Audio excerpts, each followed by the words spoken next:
They say his movies are strange, but David Lynch's real life, even stranger. Welcome to CineCurious. Today we are opening the curtain on the surreal world of David Lynch, filmmaker, painter, furniture designer, musician, and all-around master of the strange. His films are filled with dream logic, unsettling humor, and haunting beauty. But Lynch's real life is just as fascinating and just as odd. From frozen rodents to hernia-inducing laughter, here are 10 wonderfully weird things about David Lynch you probably didn't know. David Lynch has always blurred the line between everyday life and strange performance art. At one point, he actually kept dead mice in his freezer. Why? Because he had this idea for an art project he called a mouse kit. It never came to fruition, but he literally stored mice, carefully frozen, as if they were supplies waiting to become art. Lynch himself later laughed about it, saying he thought of it as a kind of a surreal household item. Not unlike a paintbrush or a roll of film, most people freeze food. Lynch froze rodents. In 1981, Lynch was driving when he noticed 5 plush Woody Woodpecker dolls sitting in a gas station window. Something about them spoke to him. He turned his car around, bought them all, and gave each one a name. For years, the dolls sat in his office, watching over him as he worked. Lynch described them almost like spiritual companions, each with its own strange personality. Eventually, he had to put them away, claiming that their energy turned sour. For Lynch, even children's toys can take the uncanny aura of his films. After the success of Elephant Man, George Lucas approached David Lynch to direct Return of the Jedi. Lynch was flattered, but quickly realized the project wasn't right for him. In interviews, he described meeting with Lucas and feeling a deep sense that he wasn't meant for the world of Ewoks and space battles. Instead, he turned down the offer and chose to make Dune, another galaxy far, far away, but on his own terms. Star Wars fans still speculate what a Lynch-directed Jedi might have looked like. Imagine the Death Star filled with red curtains and dancing log ladies. David Lynch's collaboration with composer Angelo Badalamenti produced some of cinema's most iconic soundtracks, including the eerie and beautiful music of Twin Peaks. But their sessions weren't always serious. One day, while recording, Badalamenti started singing in such a funny way that Lynch laughed harder than he'd ever had in his life. He laughed so hard, in fact, that he actually gave himself a hernia and had to go to the hospital. That's right, Twin Peaks didn't just break television, it nearly broke its creators' intestines. Not content with making films, Lynch has also dabbled in music.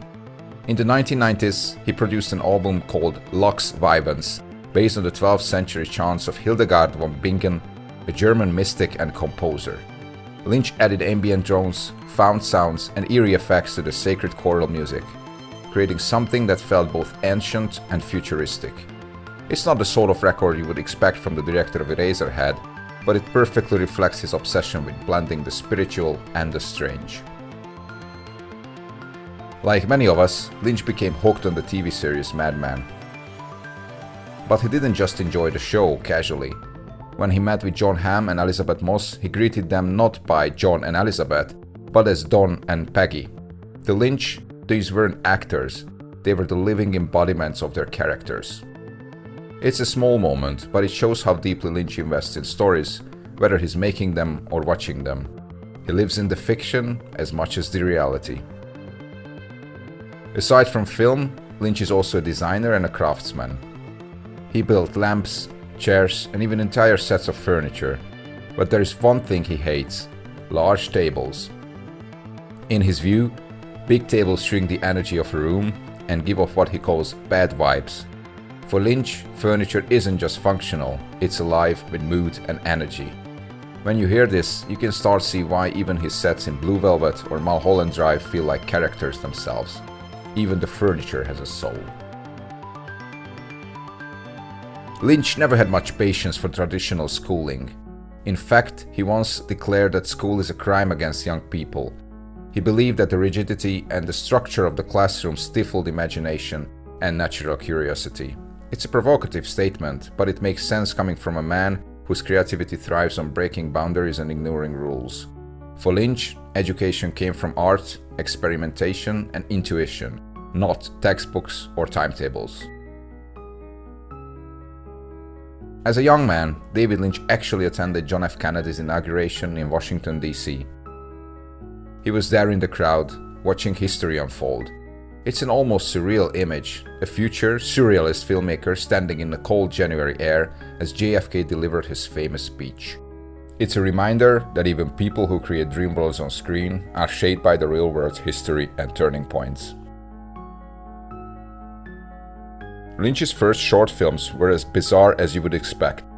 One early experiment featured people vomiting. That was it, just vomiting.